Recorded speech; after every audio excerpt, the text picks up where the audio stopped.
The views, thoughts, and opinions expressed in this episode are that of the guest and host and do not necessarily reflect the values of sponsors or other associated organizations.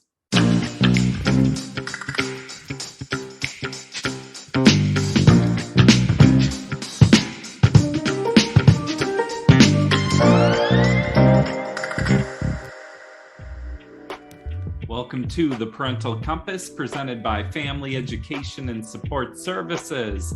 I am your host, Bobby Williams. We have a big catalog of back episodes, so if you like what you are hearing today, I encourage you to subscribe or follow. Potty training, one of the most challenging things in the world.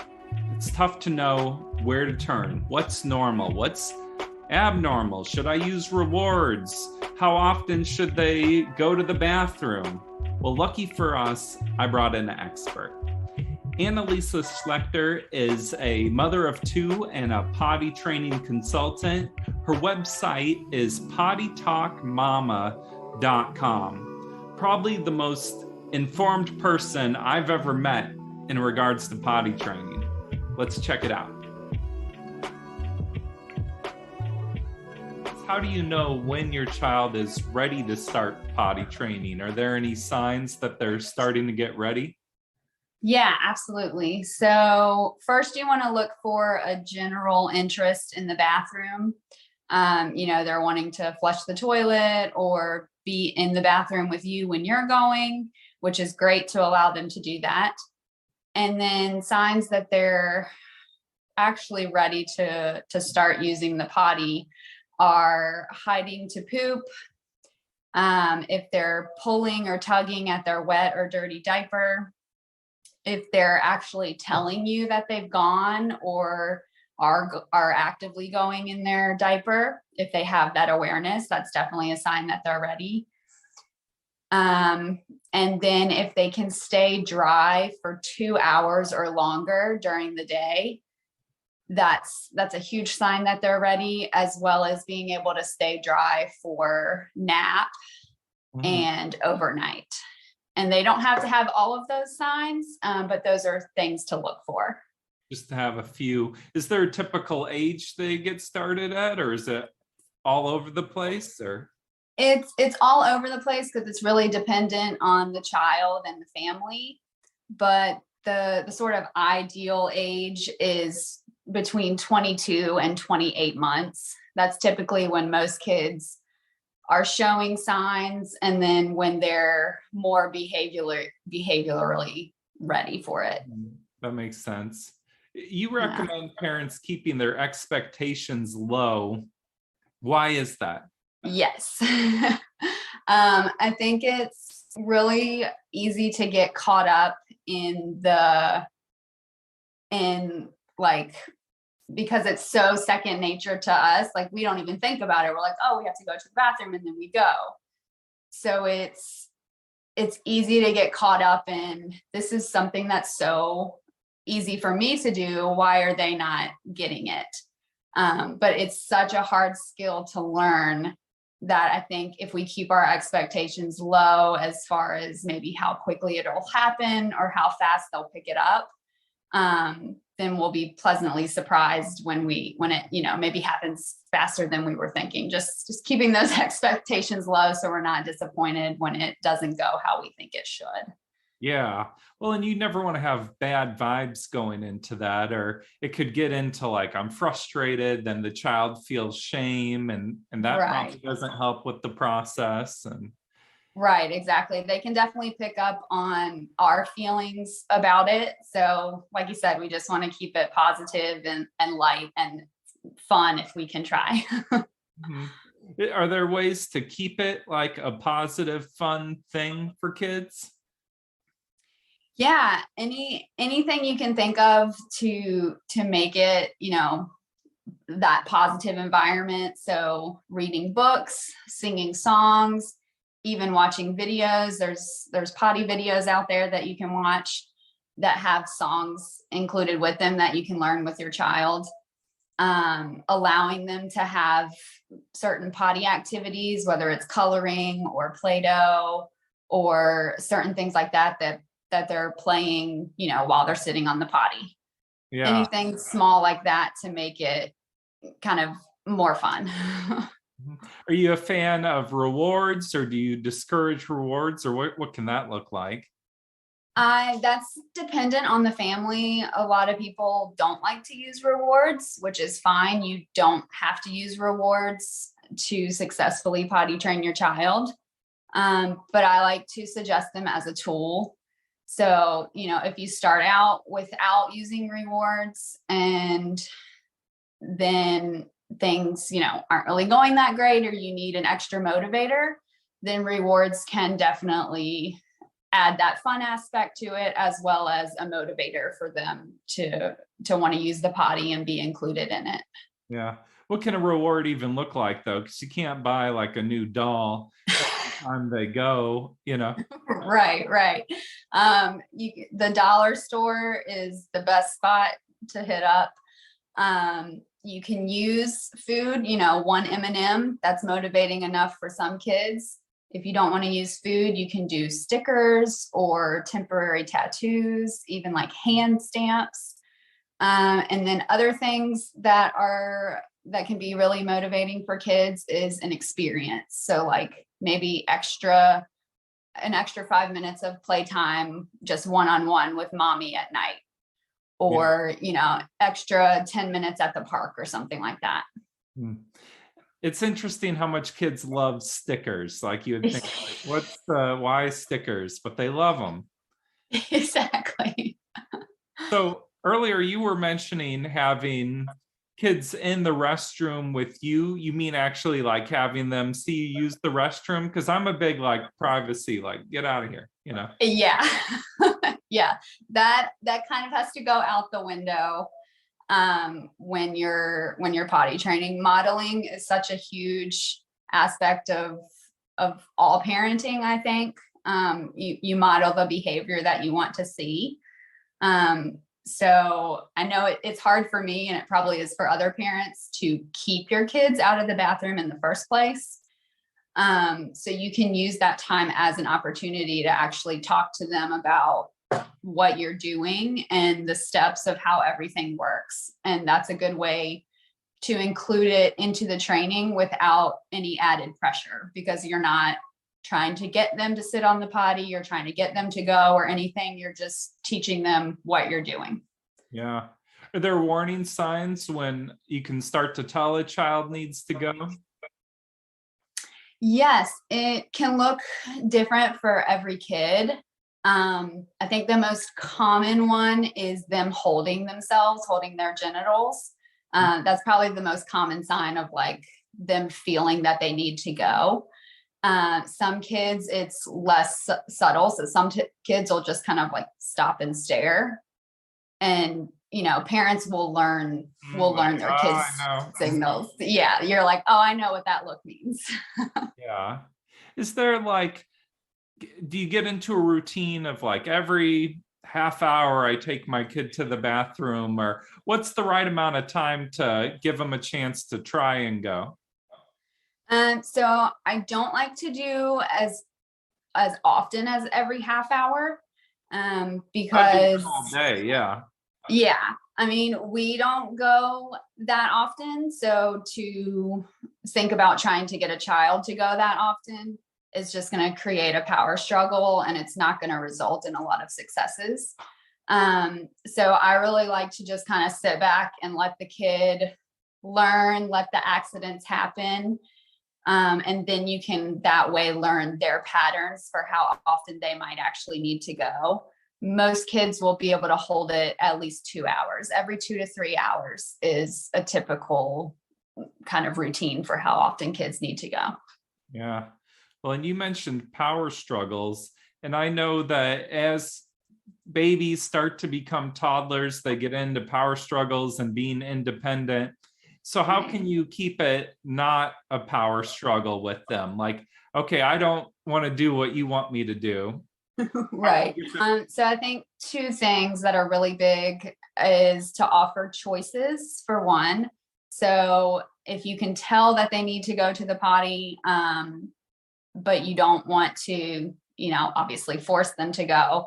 You can say something like, it looks like your body's telling you that you need to go potty.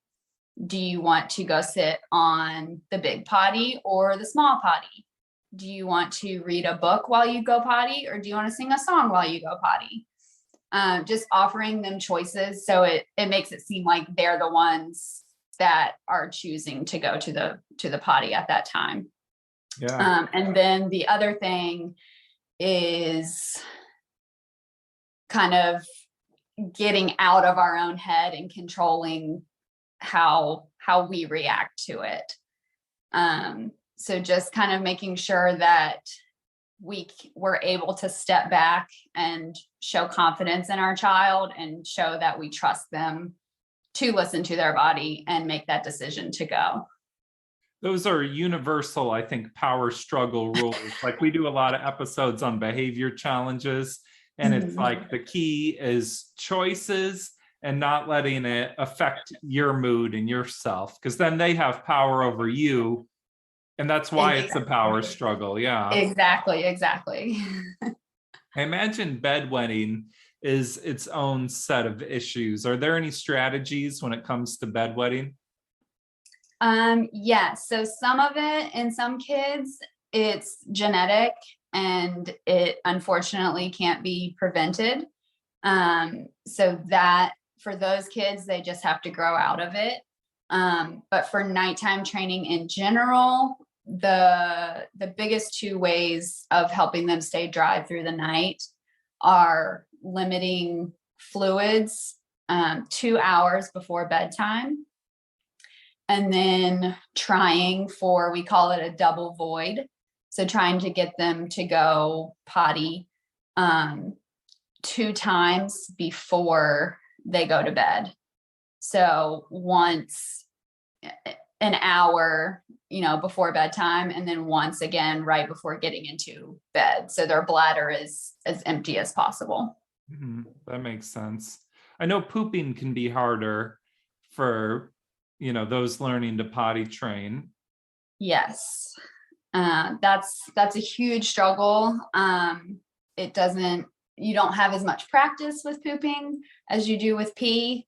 So that's a struggle. And then constipation is just, everyone has, experienced constipation at some point.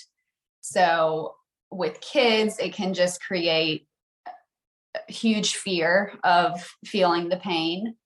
And then they withhold because they don't want to feel the pain. And then it just furthers the constipation and they just get stuck in that cycle. So yeah, constipation is really a huge issue. Yeah, definitely.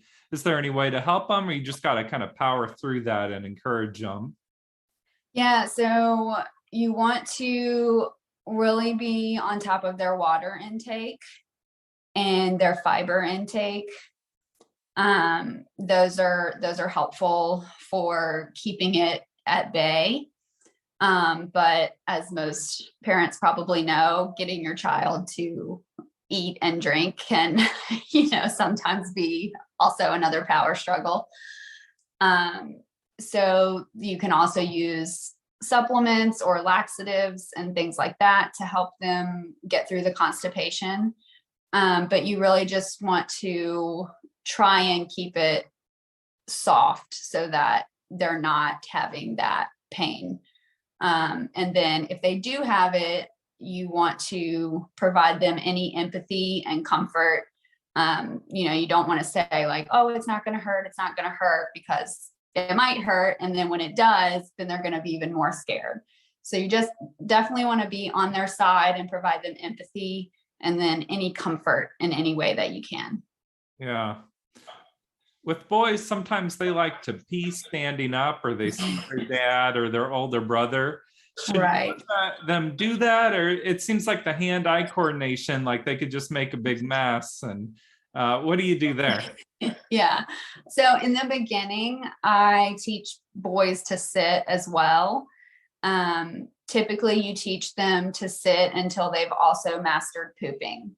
And then the next step can be teaching them to stand.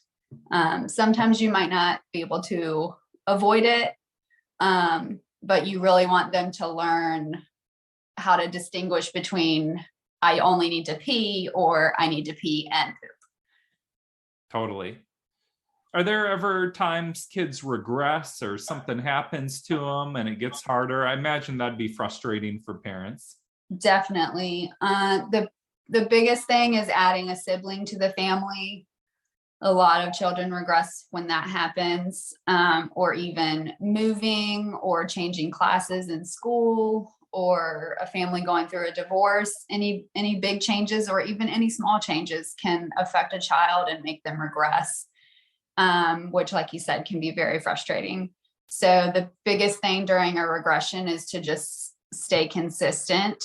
So go with what you know and with what worked in the beginning.